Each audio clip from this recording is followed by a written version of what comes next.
अल्लाह तबारक व तआला कुरान मजीद में इरशाद फरमाता है, अल्लज़ी खलक़ल मौत वल हयात लियब्लुवकुम अय्युकुम अहसनु अमला, कि हमने जिंदगी और मौत को पैदा करके तुम्हारा इम्तिहान लिया, तुम्हें आजमाया कि तुम में कौन थोड़ी सी जिंदगी को पाकर अच्छा अमल करता है।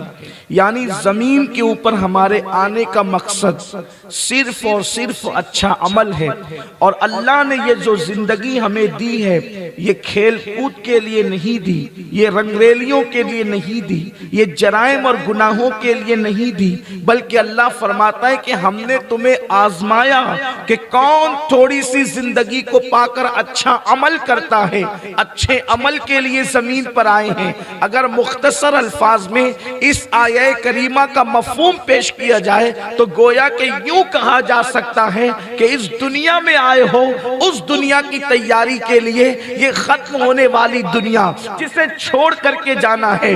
अल्लाह अकबर। यहाँ मेरे नौजवान मौजूद हैं, माएँ और बहनें भी मौजूद हैं। अल्लाह अकबर। हम वो ना खत्म होने वाली दुनिया की तैयारी के लिए आए हैं, लेकिन इस दुनिया के गोरख धंधों में हम फंस गए, इस दुनिया के जराइम में हम फंस गए, इस दुनिया के अंदर गुनाहों के अंदर डूब गए। हमारी रातों को देखिए, हमारी सुबह को देखिए, हमारी शाम को देखिए, सब दुनिया दुनिया दुनिया के अंदर मसरूफ है। मेरा अल्लाह कुरान में फरमाता है, अलहाकुमुत तकासुरु हत्ता ज़ुरतुमुल मक़ाबिर, के हलाक कर दिया तुमको माल की ज्यादा तलबी ने, हलाक कर दिया तुमको माल की मोहब्बत ने, यहाँ तक कि तुम कब्र के दहाने पर पहुंच गए। अल्लाह अकबर। माल माल, मेरा माल, मेरी औलाद, मेरी बीवी, मेरे बच्चे, मेरी दुकान, मेरा मकान, मेरा कारोबार, इंसान इसी में डूबा हुआ है।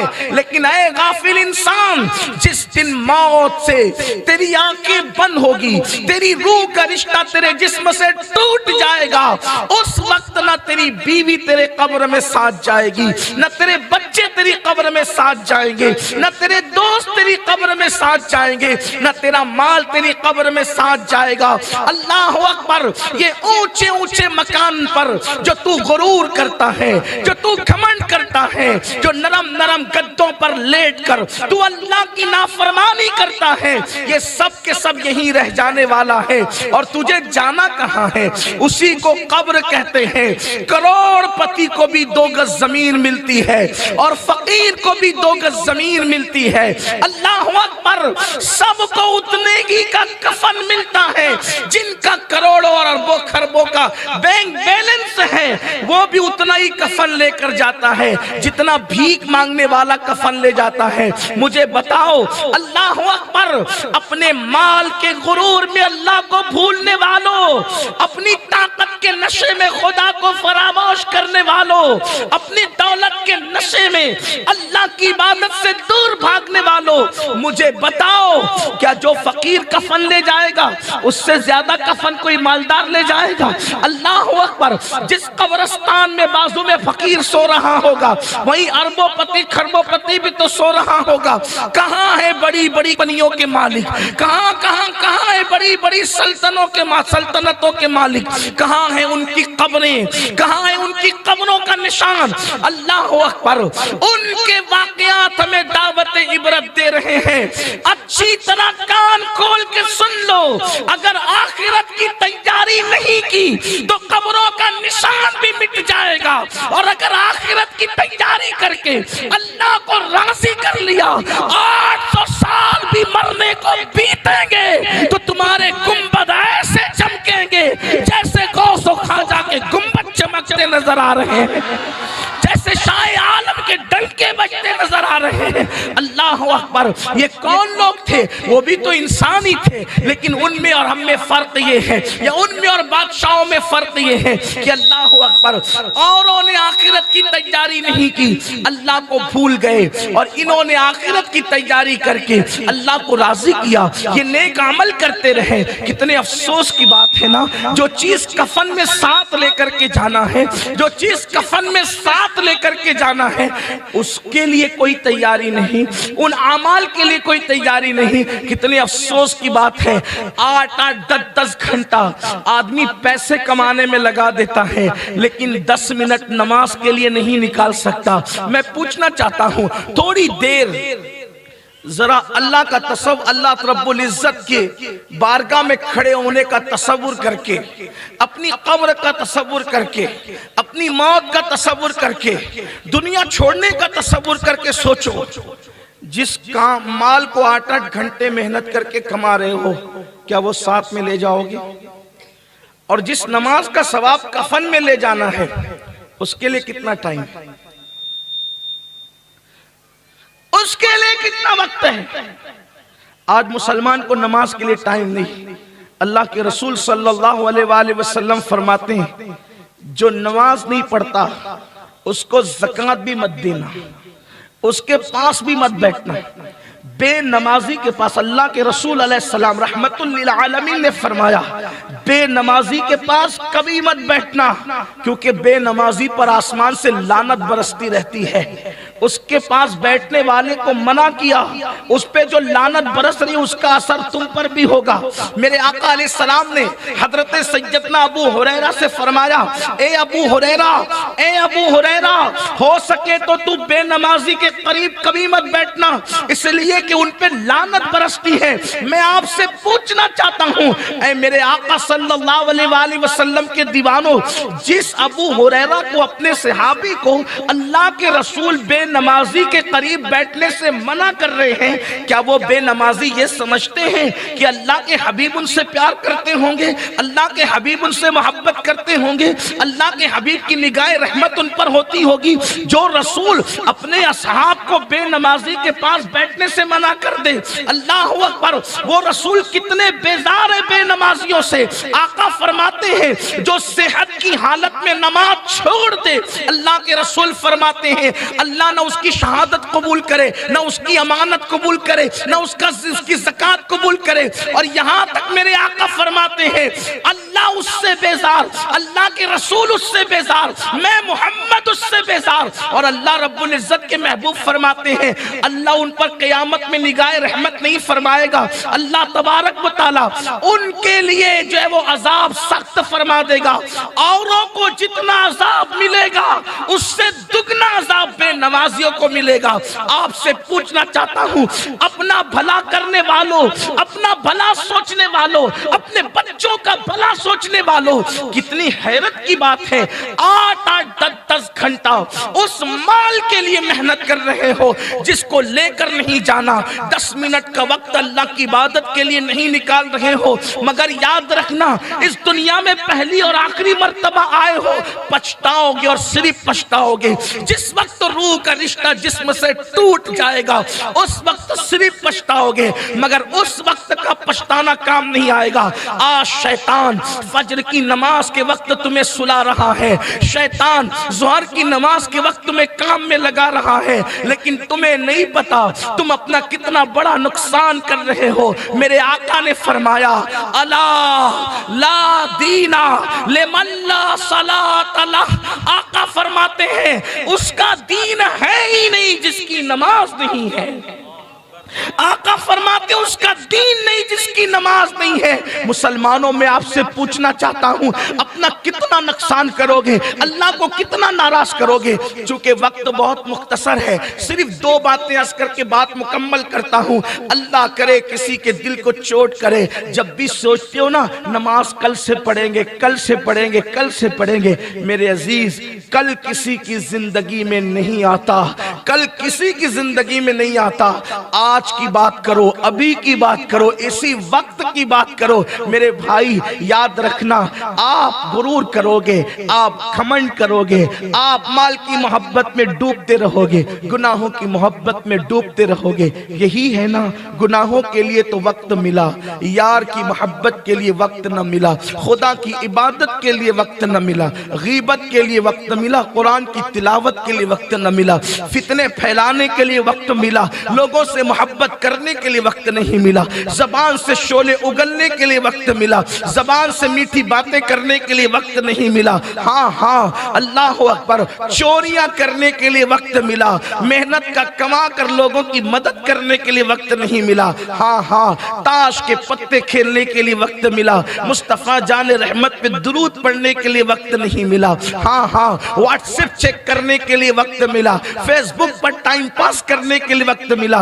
लेकिन अल्लाह के कुरान की तिलावत के लिए वक्त नहीं मिला। फिर यही वक्त नहीं मिला, नहीं मिला, नहीं मिला, ये मसरूफ तरीन दुनिया में एक वक्त ऐसा आएगा कि मौत का फरिश्ता आपके सराहने खड़ा होगा और उस वक्त इंसान अपनी जिंदगी पर काफी अफसोस मल रहा होगा। आपसे पूछता हूं, बहुत होशियार होना, जिंदगी का जो दिन गुजर गया कभी उसको ला करके बता दो, नहीं ला सकते। इसी तरह जैसे वो एक दिन गुजरा वैसे पूरी जिंदगी गुजर जाएगी, तुम ला करके नहीं बता सकते, इख्तियारी में नहीं है, इसलिए कि आप अच्छा काम करो तो भी जिंदगी जा रही है। हजरत सैयदना इमाम फखरुद्दीन राजी फरमाते हैं, मेरे उस्ताद ने फरमाया कि मैं जिंदगी और मौत का फलसफा मैंने बर्फ को देख करके सीखा। फैक्ट्री से जब एक मर्तबा बर्फ निकलता है तो सिवाय पिघलने के उसको और कोई दूसरा काम नहीं होता। जैसे फैक्ट्री से बर्फ निकलता है और पिघलता ही रहता है, ऐसे ही इंसान माँ के शिकम से निकलता है और उसकी जिंदगी घटती ही रहती है। अब अपनी जिंदगी बढ़ नहीं रही है, घटती ही जा रही है। मेरे अजीज, होशियार बर्फ वाला कौन? जो जल्दी जल्दी से पिघलने वाला बर्फ बेचे और न पिघलने वाले पैसे इकट्ठा करे। इसी तरह से पिघलने वाली जिंदगी को खर्च करके न पिघलने वाली नेकियों का जखीरा इकट्ठा कर लो, कब्र का सामान कर लो, आखिरत का सामान कर लो। हाँ हाँ, और वरना एक दिन आएगा। अल्लामा जलालुद्दीन सयूती शरहुस्सुदूर में एक वाकया लिखते हैं, उसको और उसके बाद एक रिवायत को सुन करके मैं अपनी बात सुनाकर मुकम्मल करना चाहता हूँ। इमाम सयूती लिखते हैं, एक बादशाह था, अल्लाह ने बड़ी दौलत दी, अल्लाह ने बड़ा माल दिया, अल्लाह ने बहुत हुकूमत दी, सल्तनत दी, सब कुछ दिया, बिल्कुल आपकी और मेरी तरह। यानी अल्लाह ने उसको नवाजा था जैसे अल्लाह ने तुम्हें और मुझे नवाजा है। आप में से बहुत सारे होंगे, आप कहेंगे मैं तो हाथ मजदूर हूँ, मुझे अल्लाह ने क्या नवाजा। मैं कहता हूँ नादान हो, नादान हो। अगर हाथ मजदूर हो लेकिन 3 मरतबा तो पेट भर के खाते हो ना, 2 मरतबा तो खाते हो ना, जाओ जा करके गुर्बत की दास्तान उनसे जाकर पूछो जो बैतुल मुकद्दस की सरजमीन पर बसते हैं। अल्लाह अकबर, उनके बच्चों को इफ्तार तक के लिए खजूरें मैसर नहीं है। अल्लाह अकबर, हमने गुर्बत नहीं देखी हिंदुस्तान वालों। आज गरीब से गरीब हिंदुस्तानी जो है दिन में 2 मरतबा पेट भर कर खाना खाता है। अगर रास्ते में कोई फकीर भी है, आप रात में 2 बजे उसको खाना दे तो कहेगा बाबा मैं खा चुका हूं। अल्लाह अकबर, आज ये दिन है, अल्लाह ने आपको भी नवाजा, हमको भी नवाजा। रज़्ज़ाक़ को भूल गए रिस्क देखकर, दौलत के नशे में दौलत देने वाले खुदा को भूल गए। ऐसे ही उस बादशाह का भी हाल हुआ। मेरी माएँ और बहनें भी यहाँ पर मौजूद है। अल्लाह अल्लाह, इन्हें सीरियल के लिए वक्त है, खुदा की इबादत के लिए वक्त नहीं। औरतें आपस में बैठकर गीबत के लिए वक्त निकालती, अल्लाह के लिए वक्त नहीं। औरतें कहती मौलाना मेरे 3-3 बच्चे, मैं कैसे नमाज पढ़ूं? मैं कहता हूं मेरी बहन तेरे 3 बच्चे हैं। सैयदाए कायनात, मखदूमाए कायनात सैयदा फातिमा के 5-5 बच्चे थे। और हर औरत का इस दौर में अगर जल्दी बच्चे की विलादत हो जाए तो कम से कम 1 साल का गैप होता है, लेकिन सैयदा के यहाँ तो 6 महीने के गैप पर बच्चों की विलादत हुई थी। इतनी छोटी सी उम्र में 5 बच्चों की माँ बन गई थी। लेकिन फर्ज तो फर्ज है, जब रात के वक्त मुसल्ले पर इबादत के लिए खड़ी होती और सजदे में जाती तो पूरी रात एक सजदे में सुभान रब्बियल आला के लाहूती नगमात को गुनगुनाते हुए गुजार देती।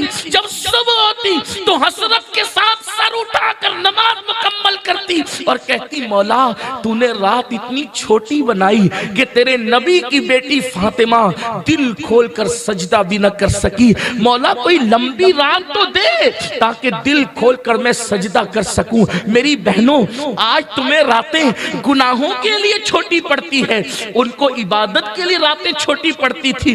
चक्की खुद ही चलाती है, आटा खुद ही पीसती है, पानी खुद ही भरती है, कपड़ों की सफाई खुद ही करती है, खाना खुद ही पकाती है, लेकिन कुर्बान जाए चक्की चल रही है, कुरान की तिलावत हो रही है, बच्चों को लोरियां दे रही है, कुरान की तिलावत हो रही है, घर का खाना पक रहा है, कुरान की तिलावत हो रही है। को सोचो तो सही, गोया के सैयदा बता रही है, ऐसे नाकाम और गंदे बहाने मत बनाओ।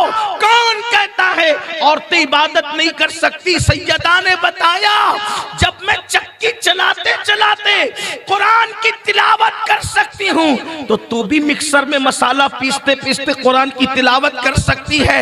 अगर मैं हसन को झूला देते हुए तिलावत कुरान कर सकती हूँ, तो तू भी गुलाम हसन को झूला देते हुए तिलावत कुरान कर सकती है। अल्लाह अकबर। लेकिन इबादत नहीं करना है मतलब नहीं करना है। शैतानत रगों में बस गई, खून में शैतान दौड़ने लगा। सबके लिए वक्त है, रब के लिए वक्त नहीं। तो अल्लाह अकबर, एक वक्त आने वाला है। इमाम सुयूती लिखते हैं, बादशाह को दौलत मिली, नेमत मिली, मगरूर हुआ, खुदा को भूल गया, अल्लाह की इबादत को भूल गया। एक दिन उसने कहा, आज मेरी शान लोग देखेंगे, आज मेरी शान लोग देखेंगे। ये दिमाग से निकाल दो, लोग मेरी शान देखेंगे। हमारी कोई शान नहीं, हमारी कोई शान नहीं, कोई शान नहीं। कब तक? जब तक जन्नत में दाखिल नहीं हो जाते कोई शान नहीं। शान की बातें खत्म करो, रो अल्लाह की बारगाह में, गिड़गिड़ाओ, आजिज़ी करो। किसका खात्मा ईमान पर होगा इसकी कोई गारंटी नहीं, इसलिए बहुत शान की बातें न किया करो। अल्लाह अकबर। इमाम गजाली फरमाते, मेरे उस्ताद एक रास्ते से जा रहे थे, देखा एक लड़का नौजवान अकड़ कर सीना तान के चल रहा है। मेरे उस्ताद ने कहा, अल्लाह से डर, ऐसे मगरूर मत बन, सीना तान के मत चल। ऐसे आजकल हमारे लड़के नौजवान थोड़ी सी बॉडी बन जाती है तो सीना तान करके चलते हैं। इस्लाम कहता है सीना तान के मत चल, आजिज़ी से चलो, अल्लाह से डर के चलो, खौफ से चलो, खशियत से चलो, गुरूर मत करो, घमंड मत करो। तो उसने कहा, इमाम गजाली के उस्ताद कहते हैं, अकड़ के मत चल। उसने कहा, आप मुझे नहीं पहचानते मैं कौन हूं? यानी कोई बड़े बाप का बेटा रहा होगा। अगर मुझे नहीं पहचानते मैं कौन हूं? तो मैं अच्छी तरह जानता हूं तू कौन है। कौन हूं? का तेरी इब्तिदा नापाक कतरा नुतफे से तो पैदा हुआ, तू नापाक कतरे से, और मरने के बाद सड़ी हुई बदबू मिट्टी तेरी इंतहा है।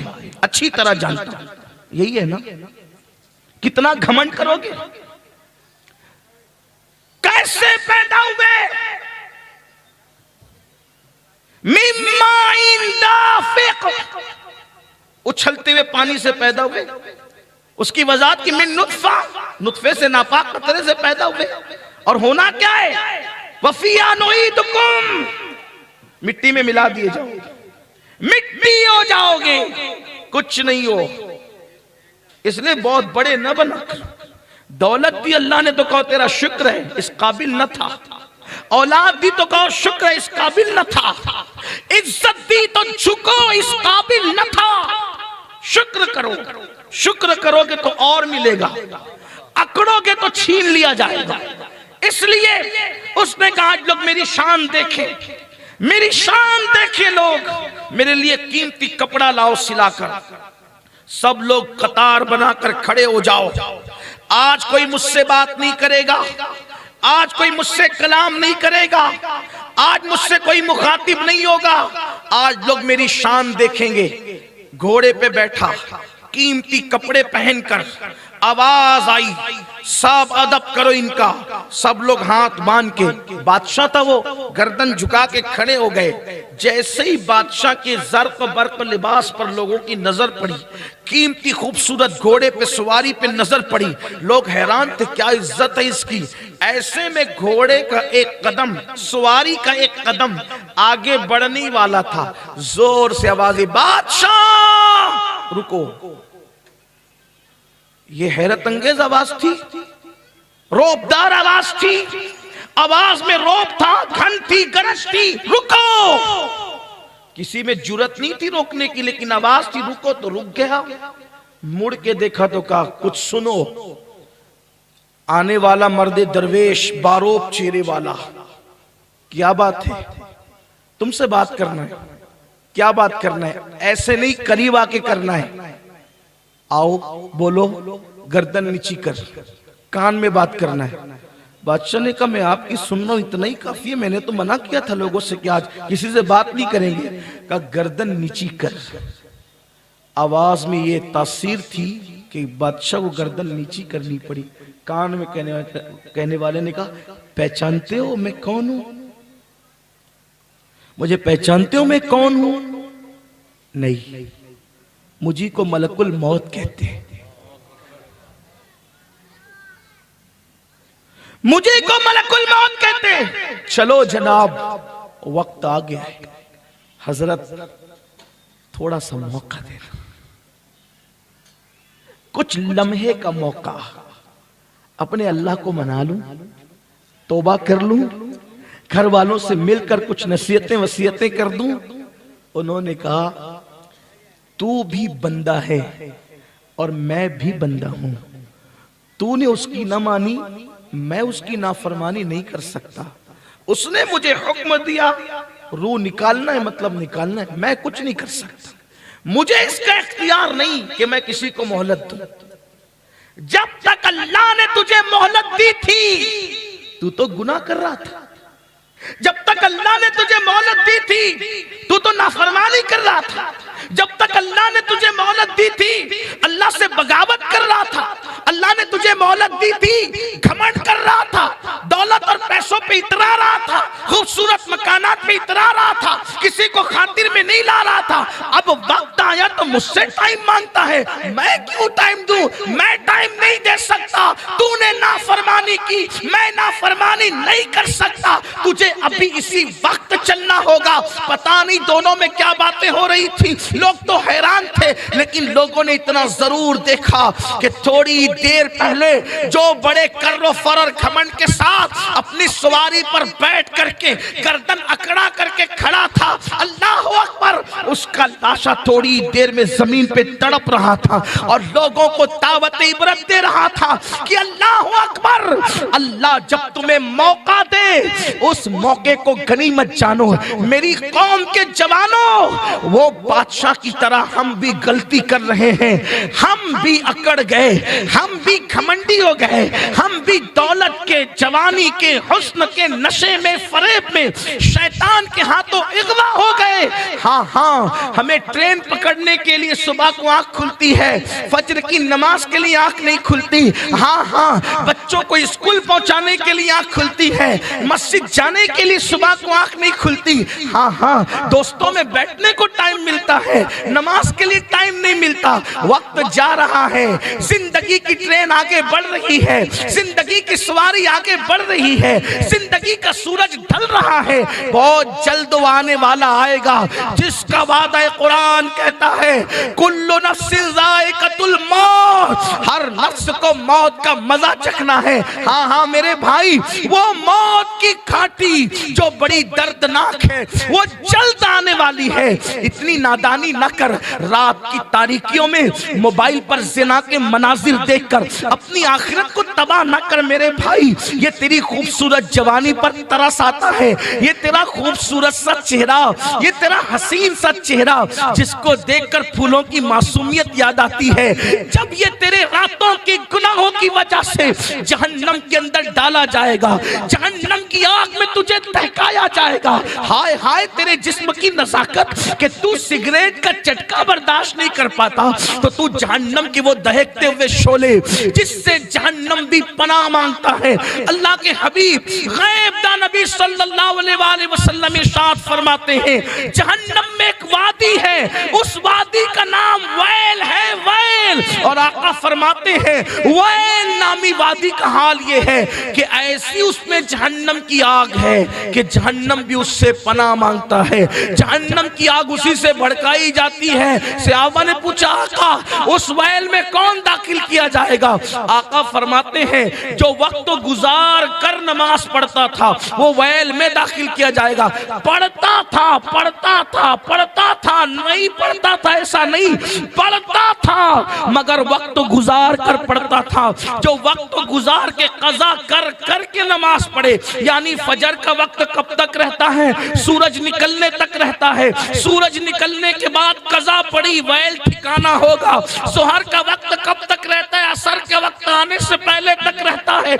असर के बाद जोहर पड़ी तो वैल ठिकाना होगा। नमाज पढ़ता है, वक्त गुजार कर पढ़ता है, उसका ठिकाना वैल होगा। और जो नमाज पढ़ता ही नहीं, उसका ठिकाना क्या होगा? अब जरा सुनिए, आकाए करीम सल्लल्लाहु अलैहि वसल्लम फरमाते हैं, जो नमाज नहीं पढ़ता उसको फिरौन के साथ क़यामत के दिन उठाया जाएगा, उसको हमान के साथ उठाया जाएगा, उसको शद्दाद के साथ उठाया जाएगा। आप मुझे बताइए, हिंदुस्तान में रहकर अगर कोई किसी को ये कहे कि तुझे कचहरियों में हिंदुस्तान के बागियों के साथ लाया जाएगा, उस पे क्या गुजरेगी?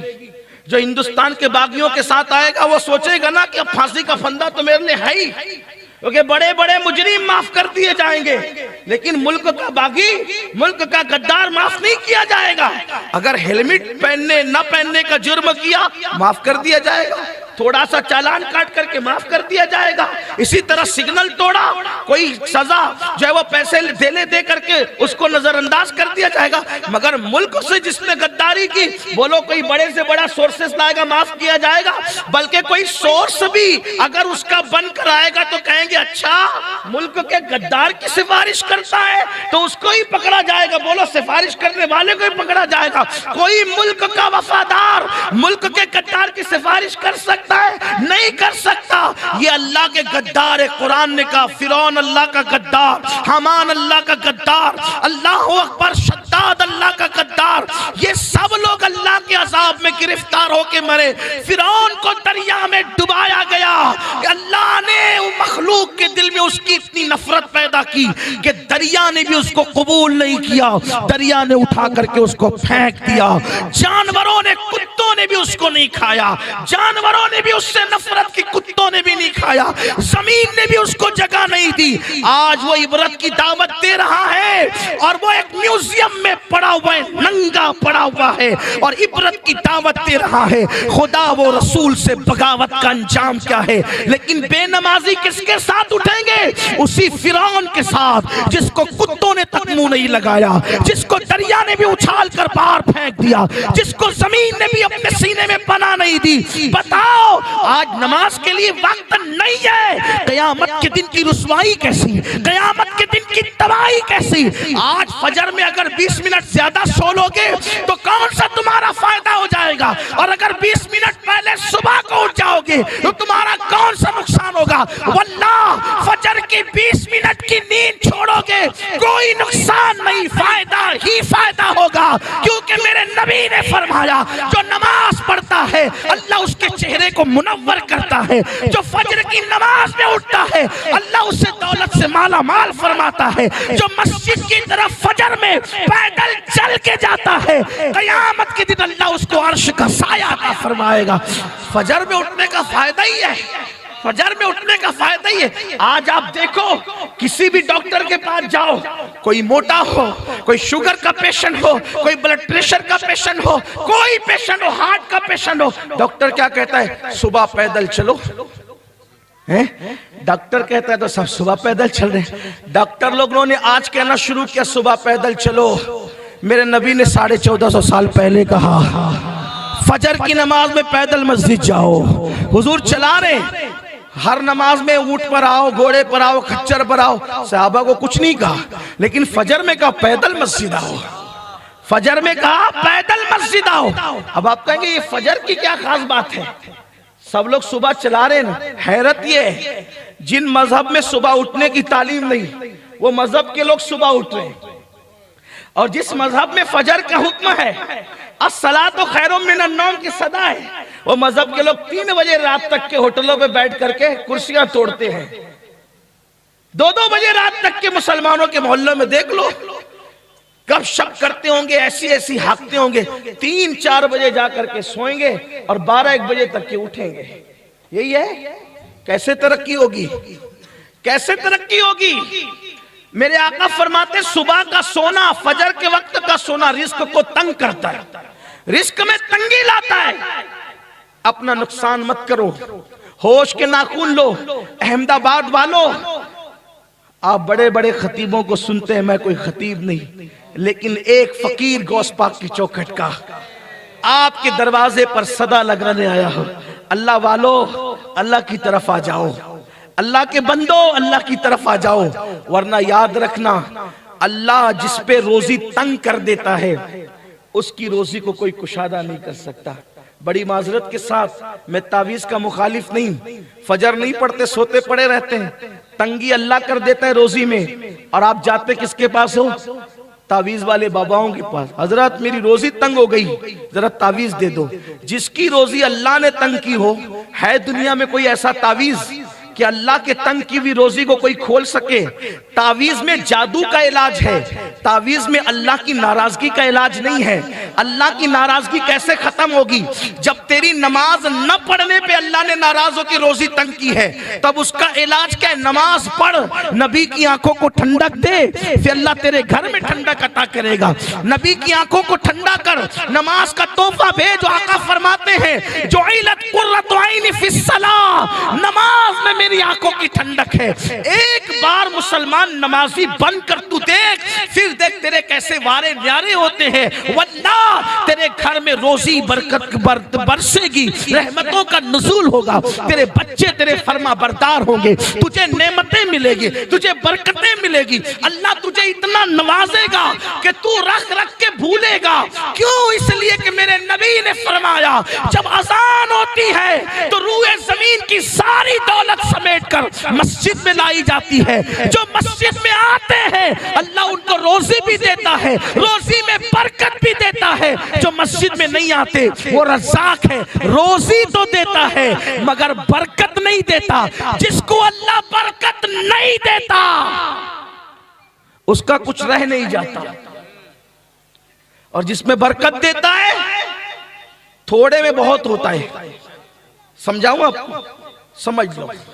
देखो, अल्लाह जिससे नाराज होता है उसको बरकत, और जिससे राजी होता है उसको बरकत। यजीद मरा, 8 बेटे छोड़ के मरा। यजीद मरा, 8 बेटे छोड़ के मरा। अल्लाह नाराज, बरकत नहीं देना थी। 8 लापता हुए, न उनका पता, न उनकी कब्र का पता, न उनकी नस्ल का पता, न उनका कोई नाम लेने वाला। अल्लाह ने बरकत नहीं दी। अल्लाह अकबर। यजीद की कब्र का निशान भी मिटा, उसकी औलाद का नाम निशान भी खत्म हुआ, लेकिन हुसैन एक बीमार दुबला पतला ज़ैनुल आबिदीन छोड़ करके गए।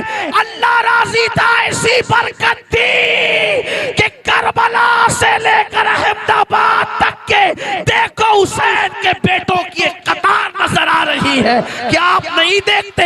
एक ज़ैनुल आबिदीन में बरकत थी, बाकर उसी से आए, जाफर सादिक उसी से आए, मूसा काज़िम उसी से आए, अली रजा उसी से आए, हजरत तकी उसी से आए, हजरत नकी उसी से आए, हसन अस्करी उसी से आए, बगदाद के जिलानी उसी से आए, अजमेर के खाजा उसी से आए, अहमदाबाद के शाह आलम उसी से आए, सरकार कुतुब आलम उसी से आए। देखो अल्लाह ने बरकत दी।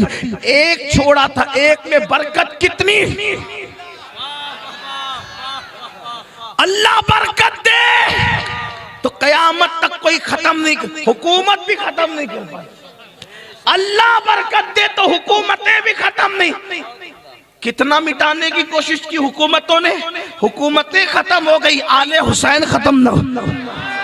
बरकत अल्लाह ने दी, बरकत अल्लाह ने दी। पता चला अगर आल में बरकत दे, आल में बरकत दे तो हुकूमतें भी खत्म नहीं कर सकती। हुसैन ने सजदे में सर दिया तो अल्लाह ने आल में बरकत दी। तुम सजदों के पाबंद बन जाओ, अल्लाह तुम्हारी माल में भी बरकत देगा, तुम्हारी आल में भी बरकत देगा।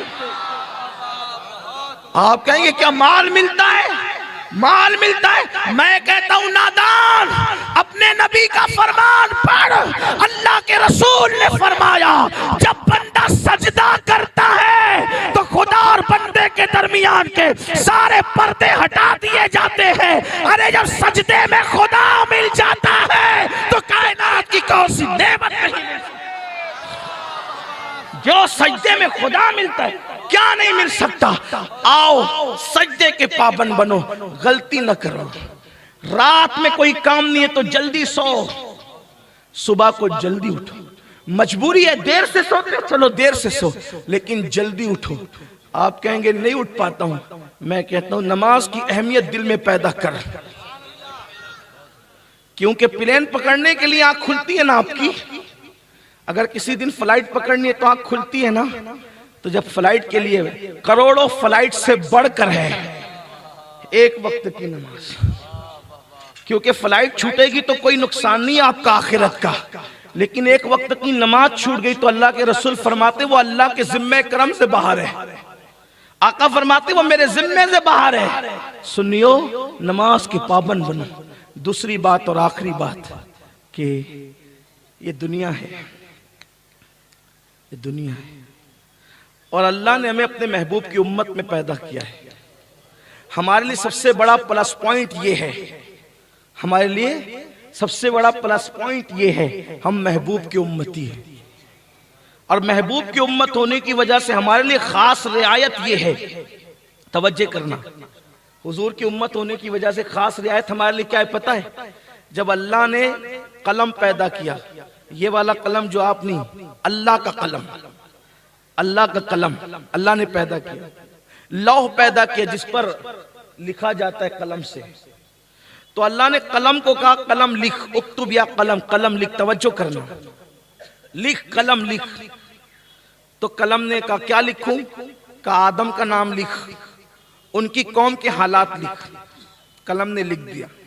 नूह का नाम लिख, उनकी कौम के हालात लिख। क्या लिखूं? कौम अच्छा करेगी तो अच्छा पाएगी, बुरा करेगी तो डुबा दूंगा उनको, सबको मार डालूंगा, सबको अजाब दूंगा। मूसा अलैहिस्सलाम का नाम लिख, उनकी कौम के हालात लिख। क्या? मूसा मेरे कलीम, उनकी कौम अगर अच्छा करेगी तो ठीक, अगर अच्छा नहीं करेगी तो उनके चेहरे सुअर और बंदर की तरह बना दूंगा। इस तरह सब हालात, यानी अच्छा किए तो अच्छा, बुरा किए दो। आखिरी में बारी आई आमिना के लाल की, अब्दुल्ला के लख्ते जिगर की, हम सब के आका की, मुस्तफ़ा करीम की, रऊफुर रहीम की, ताहा व यासीन की, मुज़म्मिल व मुद्दस्सिर की। जो सो जाए तो मेराजे मनामी, जो जागे तो खुदा से हम कलामी।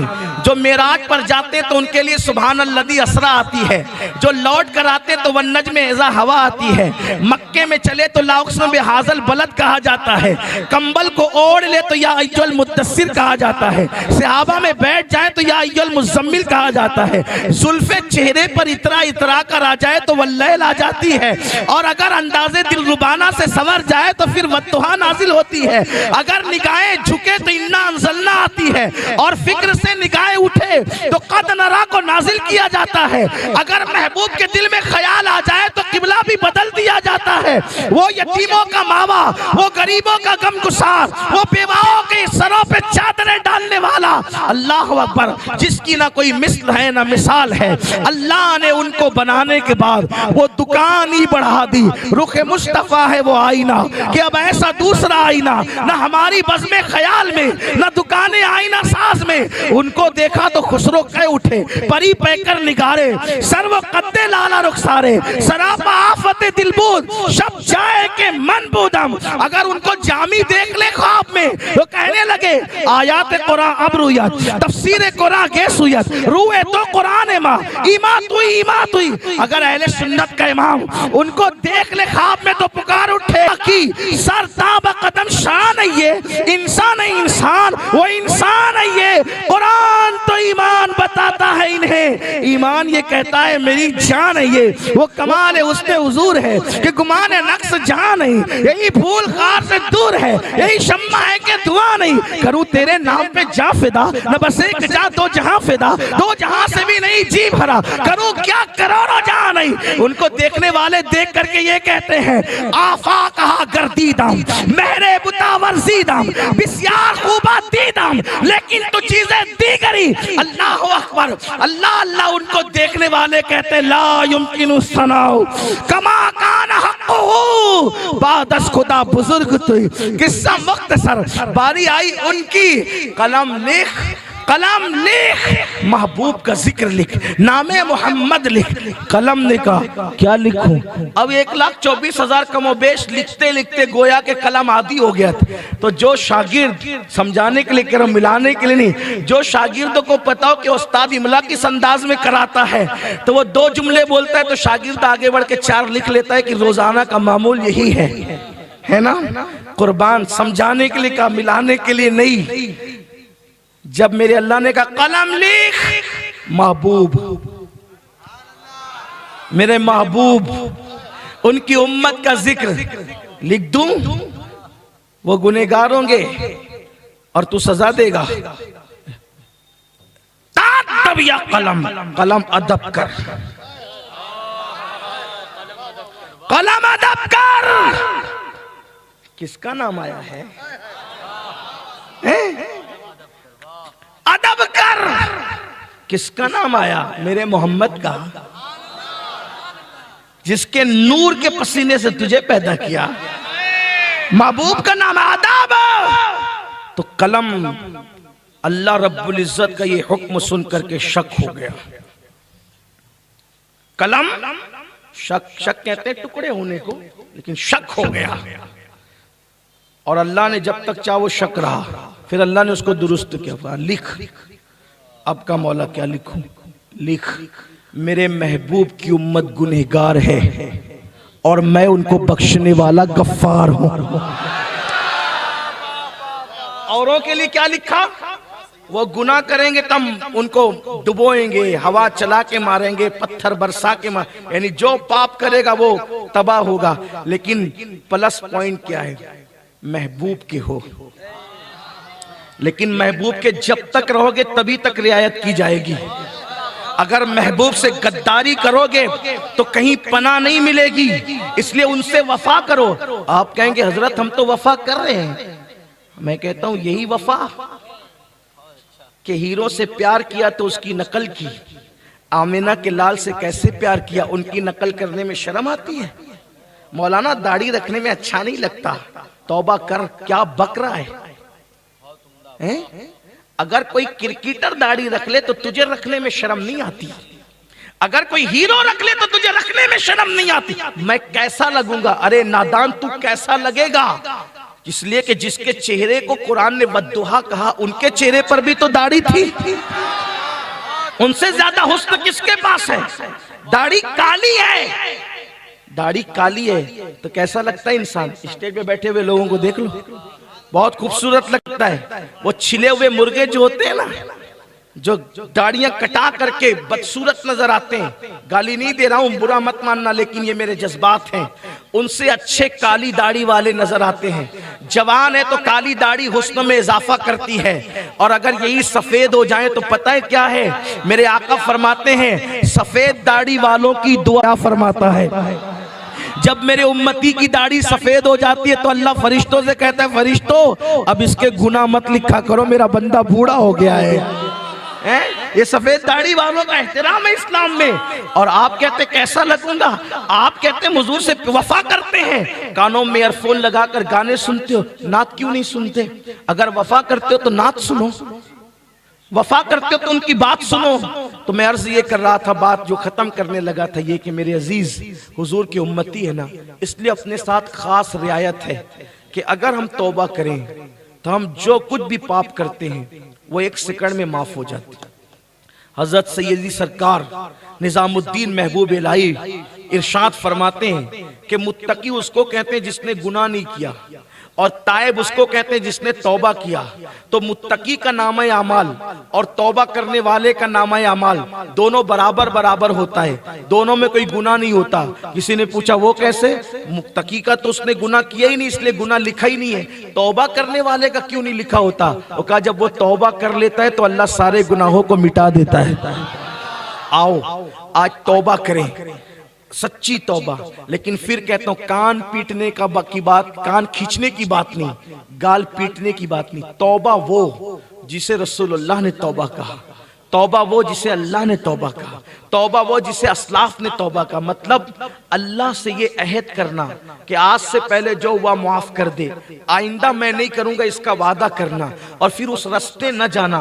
एक मर्तबा करके देखो, भूखे रहोगे तो भी सुकून की नींद आएगी। मेरे भाइयों, अगर दौलत भी है ना आपके पास, मैं यकीन से कहता हूं, मैं करोड़पतियों के बंगलों में भी जाता हूं और मैं गरीबों के झोपड़े में भी जाता हूं, मैं देख रहा हूं ना गरीबों को सुकून है ना मालदारों को सुकून है, सब बेकरार है।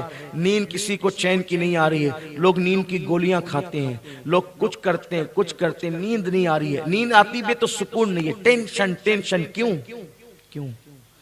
इसलिए कि मछली को अगर पानी से निकाल दो और मखमल के बिस्तर पे डाल दो, मछली ने करना क्या है?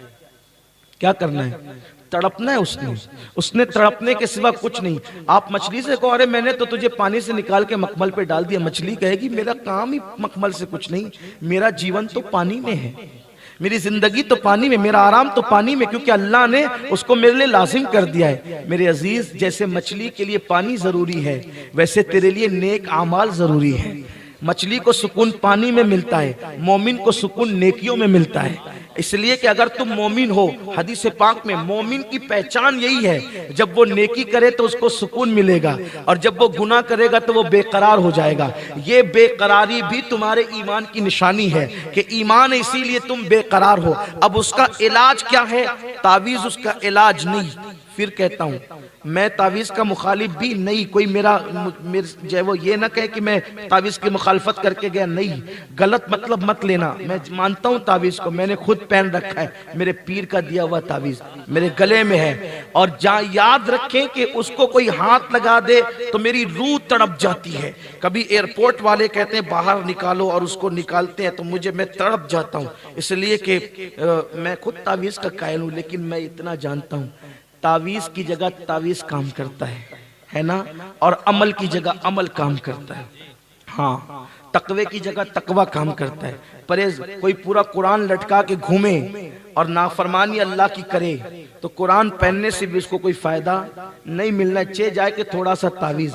ये जादू बला का असर का तोड़ है, अल्लाह की नाराजगी का इलाज ये नहीं है। इसलिए ऐ लोगों जो बेकरार हो, बेचैन हो, तौबा करो, गुनाहों से हिजरत करके नेकियों की तरफ निकलो।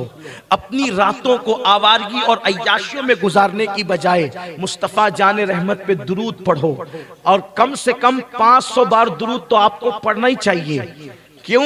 इसलिए कि दावा करते हो ना, गुलाम ये रसूल में मौत भी कबूल है। अभी एक नारा बड़ा खूबसूरत हमारे हिंदुस्तान में लगता है, मेरा दिल खुश होता है जब मेरे नौजवान लगाते, सब मिल के लगाते हैं, लब्बैक या रसूल अल्लाह, लब्बैक। मैं खुश होता हूँ, कितना अच्छा नारा है। कभी मतलब समझा है? तोते की तरह, मिट्ठू की तरह है, जिससे जो सुना कहते हो। कभी सोचा इसका मतलब? लब्बैक का मतलब है हाजिर हूं या रसूल अल्लाह। क्या मतलब है? बहुत अच्छा लगता है मुझे, ये नारा लगना चाहिए, हर महफिल में लगना चाहिए।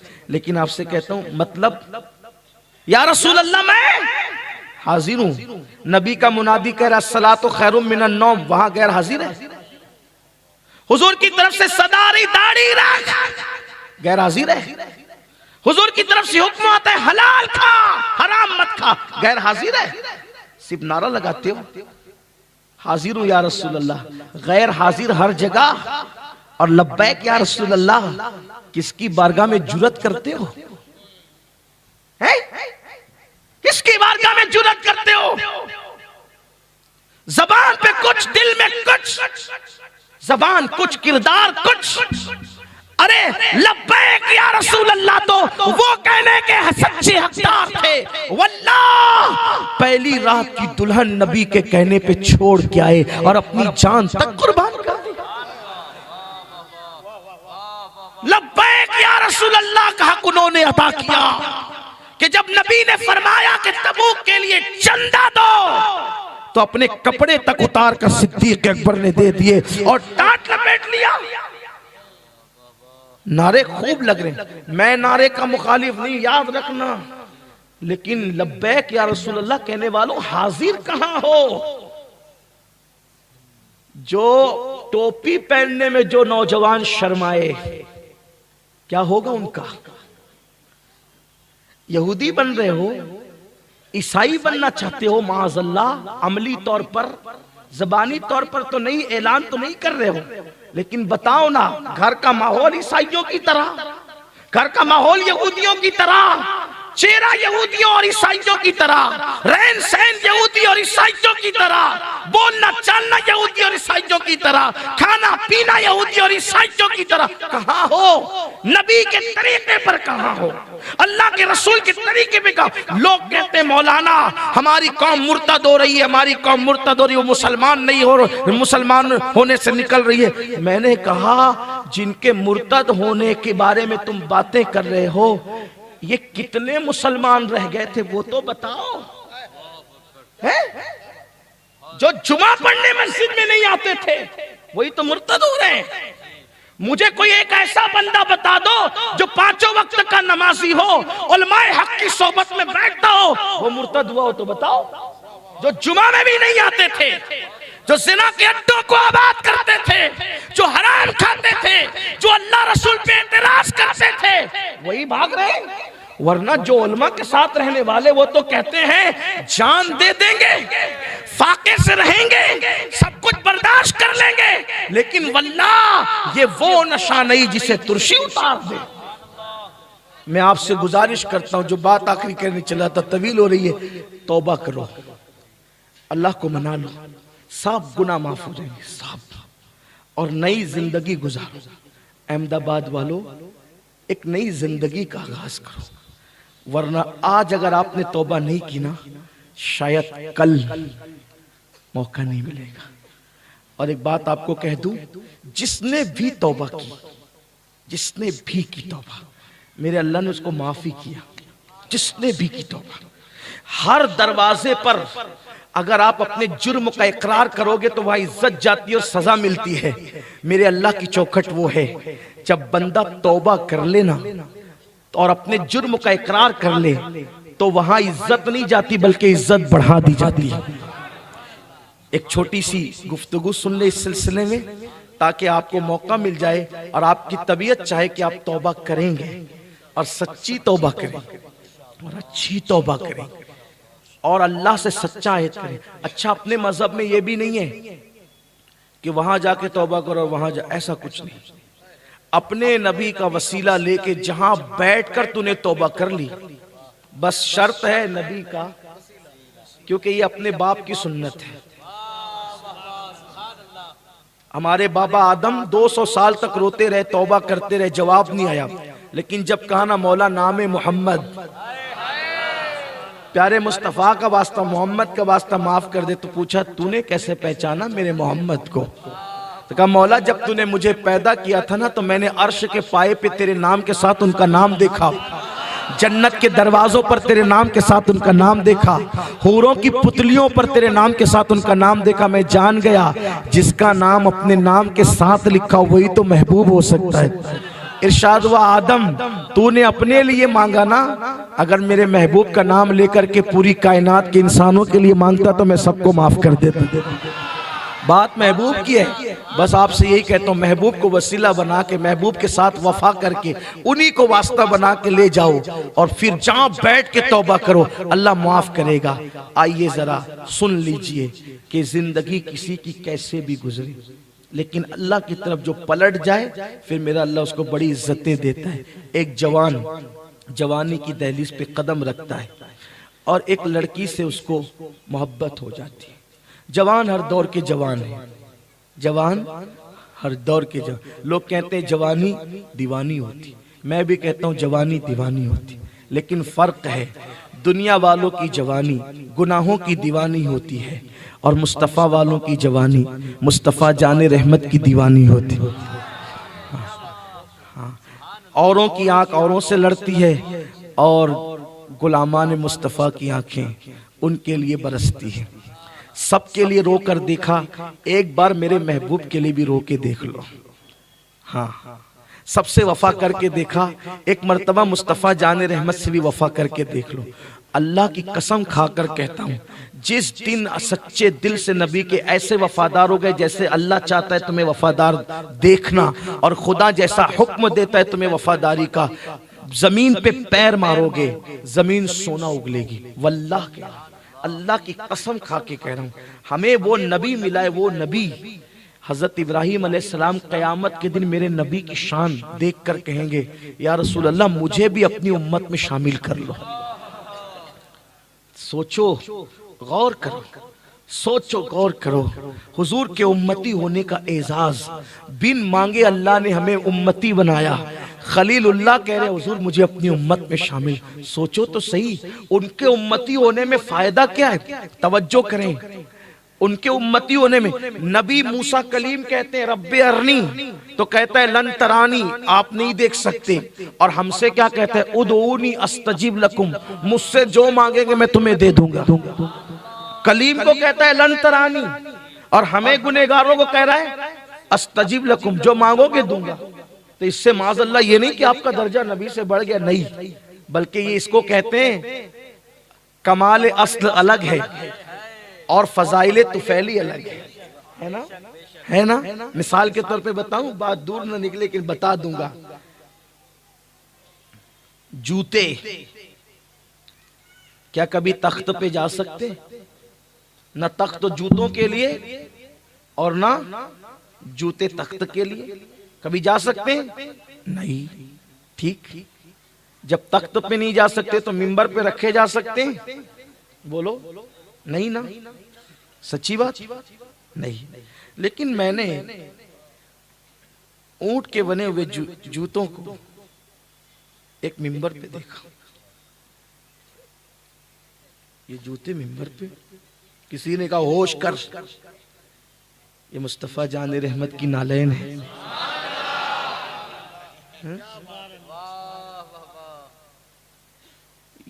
शहर का एमएलए मिंबर पे नहीं जा सकता, लेकिन हुजूर की नालैन जा रही। क्यों? निस्बत बड़ी है ना, निस्बत बड़ी है। दूसरी बात सोच लें, टोपियां स्टेजों पे आ सकती है? आ सकती है टोपियां स्टेजों पे? नहीं आती। रुमाल स्टेजों पे, स्टेज रुमालों के लिए बनते हैं? बोलो, नहीं ना। आप लोग बैठे हैं नीचे, मेरा रुमाल है ऊपर मेरी गोद में, ये आपसे अफजल तो नहीं ना? नहीं ना, बिल्कुल नहीं। लेकिन ये आ गया स्टेज पे, वजह मेरा तुफैली है, मेरे साथ आया है। आपसे अफजल नहीं है लेकिन है मेरा तुफैली, इसलिए मेरे साथ आया। सही। अभी तकरीर के बाद किसी के घर दावत है, ठीक, बड़े बड़े मालदार ना जाएंगे, लेकिन मेरे साथ जो दो चार लोग ये हजरात हैं, हालांकि ये भी बड़े लोग हैं, लेकिन ये मेरे साथ जाएंगे। वजह इनको दावत नहीं है, फिर भी जाएंगे। क्यों? इसलिए कि तुफैली है। तुफैलियों को रोका नहीं जाता, तुफैलियों को टोका नहीं जाता। कमाल अस्ल अलग है, फैजान तुफैली अलग है। तो मूसा अस्ल के साथ है इसलिए लन तरानी है, और उम्मत महबूब के साथ है इसलिए उदऊनी अस्तजिब लकुम का मुजदा। अफजल नहीं हो, महबूब के इसलिए जो मांगोगे देंगे। सोचो, खलील कहेंगे मौला अपनी उम्मत में दाखिल कर लो, हमें बिन मांगे मिला। दामने मुस्तफा, कदर नहीं कर रहे हो, अहमियत नहीं जान रहे हो, तो हुजूर से इश्क करो। बात चल रही थी, एक जवान बगदाद में रहता है और एक लड़की से आंखें चार हो गई, इश्क हो गया। आजकल के लड़कों की तरह ऐसे गंदापन उस दौर में नहीं था। जो गंदगी है ना, ये गंदगी नहीं थी। देखो, इश्क हर दौर में हुआ, लेकिन इश्क हुआ, गंदगी नहीं हुई। आज इश्क नहीं हो रहा है, इश्क के नाम पे जिना हो रहा है, इश्क के नाम पे गंदगी हो रही है, इश्क के नाम पे आबरू लूटी जा रही है। यारो जिससे इश्क होता था ना, उस लड़की को देखा भी नहीं जाता था। ये होता था, ऐसा नहीं कि उस दौर में इश्क नहीं हुआ, हुआ इश्क, लेकिन उस दौर की लड़कियां भी और उस दौर के लड़के भी, जरा सुन ले तारीख। इश्क हुआ, उस नौजवान ने कहा मिलोगी, मुलाकात करोगी, बात करोगी, ठीक है रात को आना, इशा के बाद आना, बातचीत करेंगे। वो तो दामन बचा गई, ये जवान जल्दी जल्दी बगदाद की सर्दी आए, उसके घर के सामने खड़े हो गए। देर तक खड़े रहे।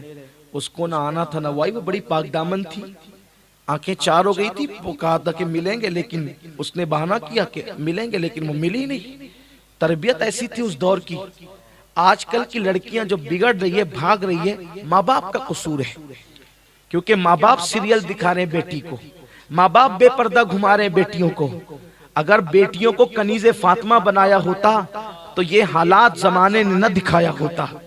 पर्दा नहीं, तकवा नहीं, परहेजगारी नहीं, नमाज नहीं, बेटियों को छोटी छोटी आस्तीन के कपड़े पहनाने में फख्र महसूस कर रहे हो, बगैर दुपट्टे के लेके घूम रहे हो, फिल्में जिना के मनाजिर दिखा रहे माँ बाप। माँ के बाजू में जवान बेटी बैठ करके सीरियल में जब हीरोइन को हीरो के साथ भागते देखेगी तो क्या वो भागेगी नहीं?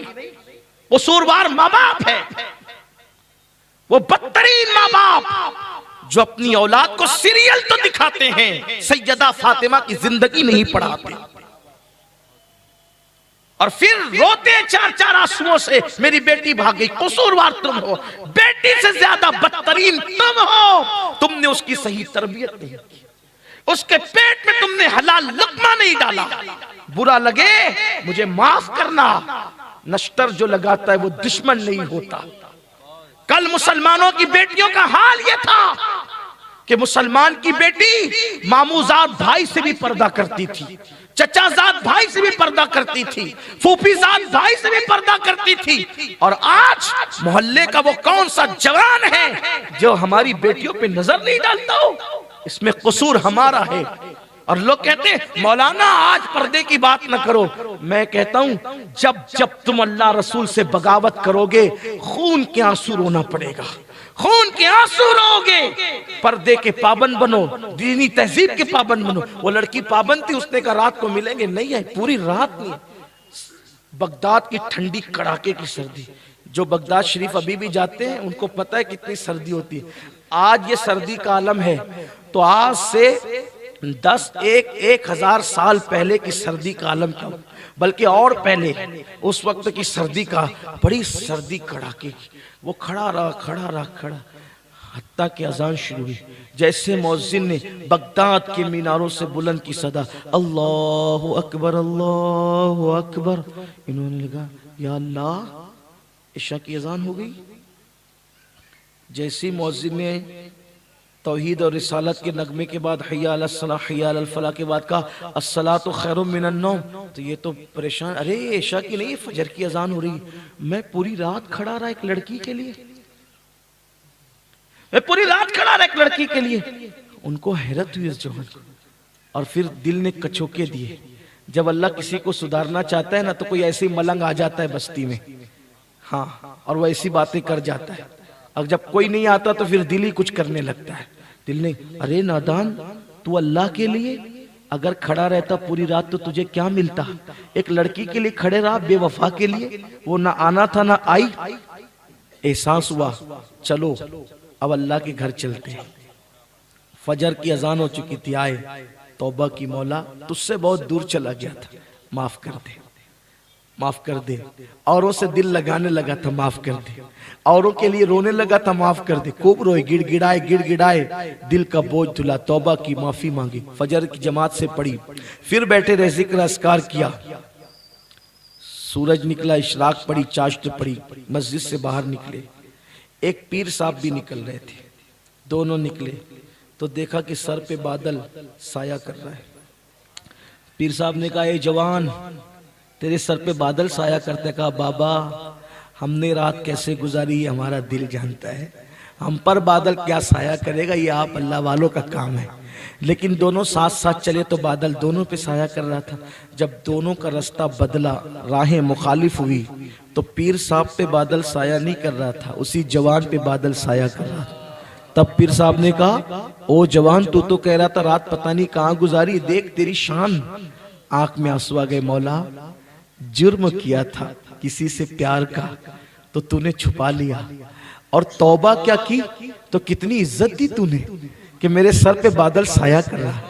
मौला आज के बाद अब तेरा दर छोड़ के कहीं नहीं जाऊंगा, अब तेरा हो जाऊंगा।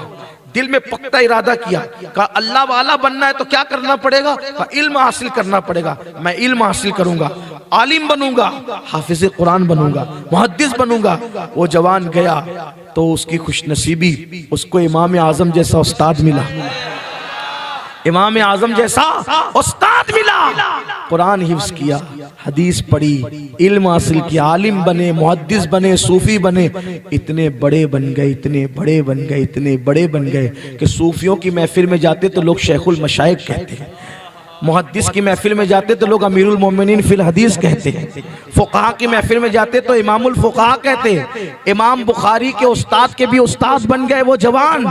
उसी जवान को दुनिया ने अब्दुल्ला इब्ने मुबारक के नाम से याद किया। इमाम आजम कहा करते थे, अगर क़यामत में अल्लाह मुझसे पूछेगा नोमान तू मेरे लिए क्या लाया है, तो मैं अब्दुल्ला इब्ने मुबारक को पेश कर दूंगा। देखा, पहले की जिंदगी क्या, तौबा के बाद की जिंदगी। आओ हम सब अल्लाह की बारगाह में सच्ची तौबा कर लें, आज के बाद बदल जाएं, कल से नई जिंदगी का आगाज करें। अस्तगफिरुल्लाह रब्बी मिन कुल्ली ज़ंबि व अतूबु इलैहि व मा अलैहि।